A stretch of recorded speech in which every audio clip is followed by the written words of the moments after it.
pricing Bitcoin gold correlation is a really interesting trade because that lack of stability kind of gives you some pricing spread where if you fundamentally believe they should be more correlated, you can trade long-term, like 5 years out. 10% plus of Bitcoin supply is owned by institutions. We have to acknowledge that as a fact that it's different from prior cycles. Park notes that the historical correlation between gold and Bitcoin is not as stable as one might assume. While it tends to be positive over longer periods, there are episodic instances of negative correlation. He points out that this is because Bitcoin at times trades like a risk asset, similar to technology stocks, which can alter its price dynamic with gold. This lack of a stable correlation creates a unique opportunity for traders and structured product designers to find alpha or excess returns by betting on or hedging against future correlation movements. He suggests that a long-term trade, perhaps over a 5-year horizon, based on a fundamental belief that the two assets will become more correlated, could be a very interesting strategy. We're dissecting the insights of Jeff Park, a leading expert in the field of structured products and digital asset strategy. He presents a compelling case for a new financial paradigm, one where the old rules of asset correlation and portfolio construction are being rewritten by the likes of Bitcoin and gold. We'll explore a unique structured product, analyze the intricate relationship between Bitcoin and gold. That is a structured product using exotic options because as I understand it, the payoff is you get Bitcoin performance over the 5-year, but if Bitcoin is down, you actually participate in gold's performance in that period into the upside capture. And so that's a knock-in option, depending on a hybrid trigger of another asset, which in itself is fairly complicated. But the thing that makes that pricing rich or cheap depends on the correlation of gold and Bitcoin, right? Because if you think about a hybrid option, let's say an asset A that triggers upon the price performance of asset B, what you're trying to isolate there is the correlation of their movements. So the more correlated they are, the more like a basket, therefore they're more expensive as an option to own the hybrid connection. If they're negative correlated, actually it's a much cheaper option in some sense. And so playing that correlation game is the name of how these structured products find alpha. And gold and Bitcoin, it has a very interesting correlation history because on one hand, you imagine it's positive over 90, 120-day rolling window, but it's not always true. It is episodically possible that gold and Bitcoin actually exhibit negative correlation. And it has been actually in the past 30 days. And that's because we all know Bitcoin at some level trades also like a risk asset, and that changes the dynamics with gold. So I actually think pricing Bitcoin gold correlation is a really interesting trade because that lack of stability kind of gives you some pricing spread where if you fundamentally believe they should be more correlated, you can trade long-term, like 5 years out. Both gold and Bitcoin have shown to have the highest correlation to M2 supply. And because of that, that tends to be the factor in which how people grade their performance. And I think it's not hidden to folks that those two are still today the highest performing assets year to date. So I think that's good. The question of Bitcoin's specific underperformance to gold, in my opinion, has a lot to do more with the lack of volatility.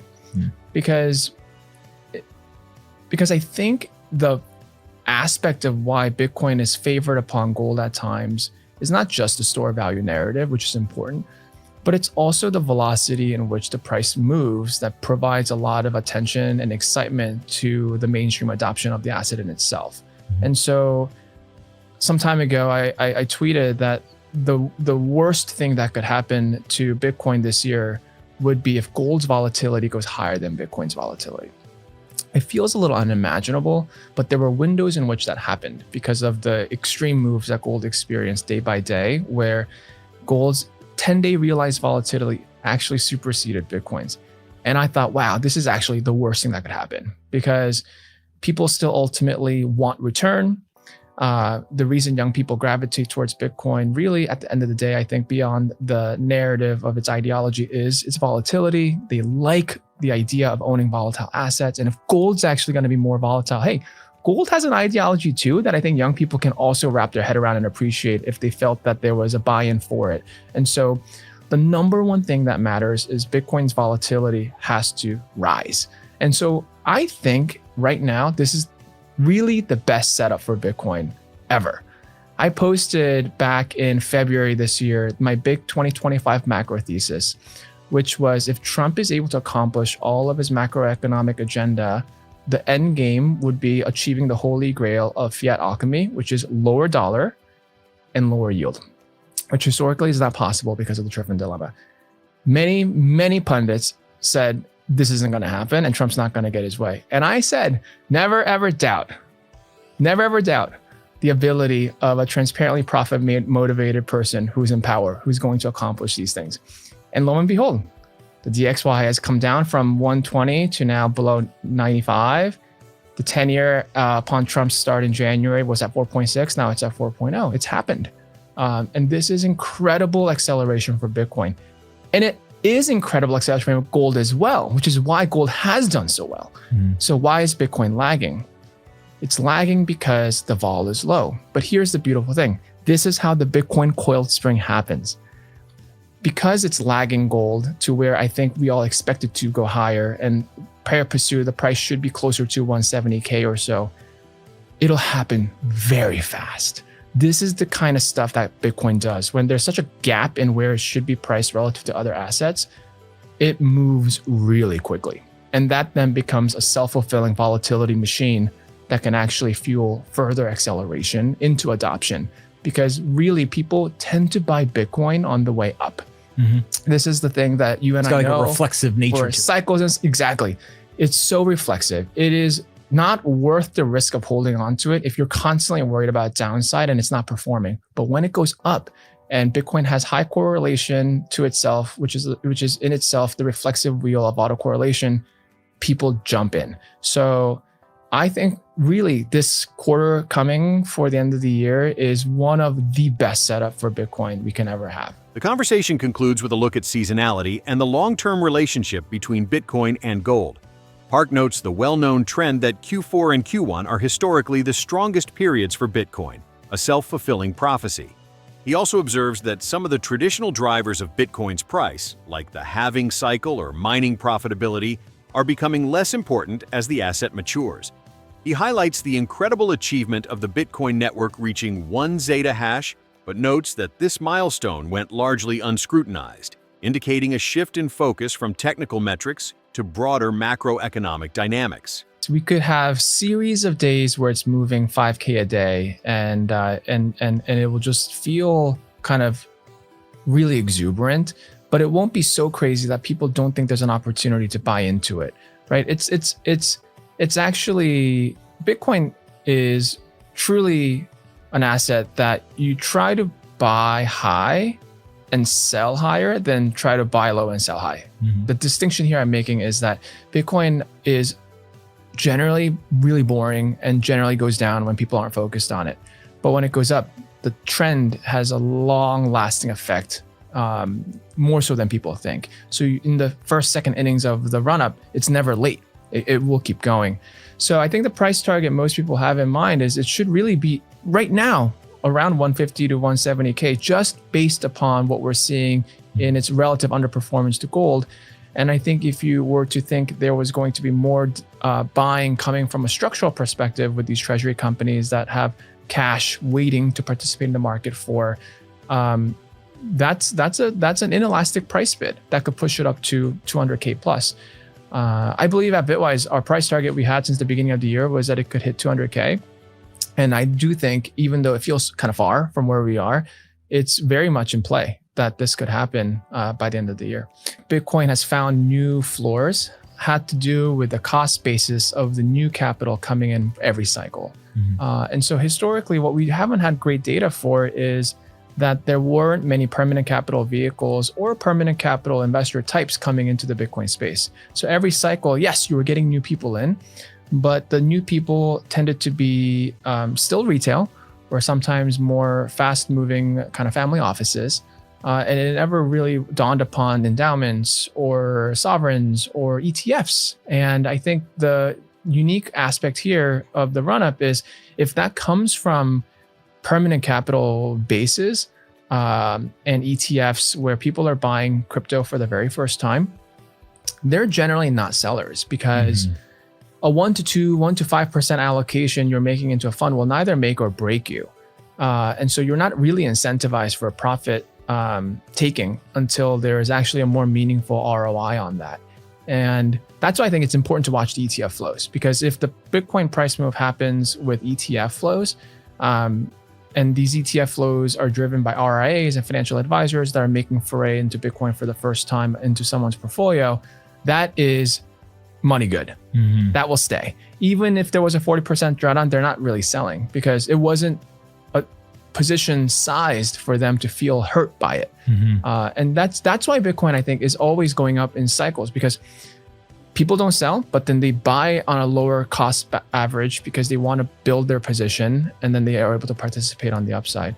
And so because this particular cycle is so much of new capital coming in, I think that it is quite unlikely we're going to have the kinds of drawdowns historically that we've experienced.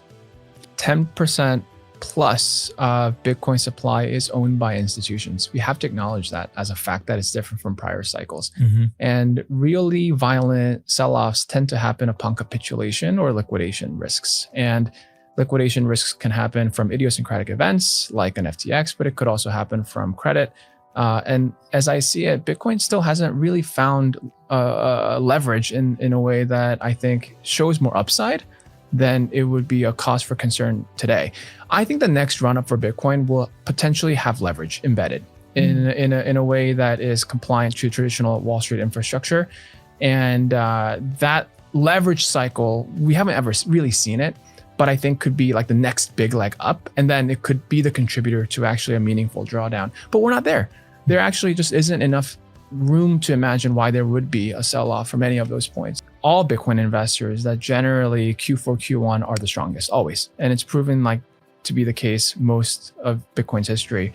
And that in itself has some self-fulfilling effects to it. At the same time, the historical things that used to matter, like the halving or how much actual mining profitability there are, I think are becoming maybe less scrutinized as it used to be in the past as the driver of marginal price action.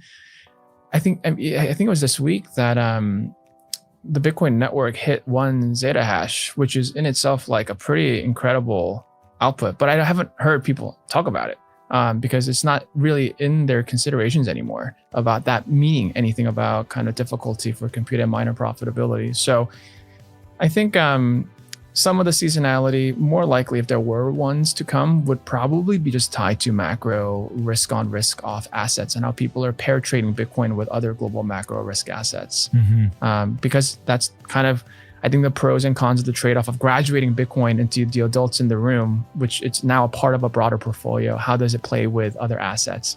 Yeah. And I always think about whether gold and Bitcoin are complementary or actually substitute goods. This is like an open question for me still, because I meet a lot of investors who are really into Bitcoin, but they also like gold. But you don't see a lot of gold investors who like Bitcoin. It doesn't percolate the other way around the same way. It's true. But that has some impact for kind of the price and path dependency of like how their price action might relate to each other, right? So if gold goes up and Bitcoin's price action versus Bitcoin goes up and gold's price action depends a little bit on that sentiment there.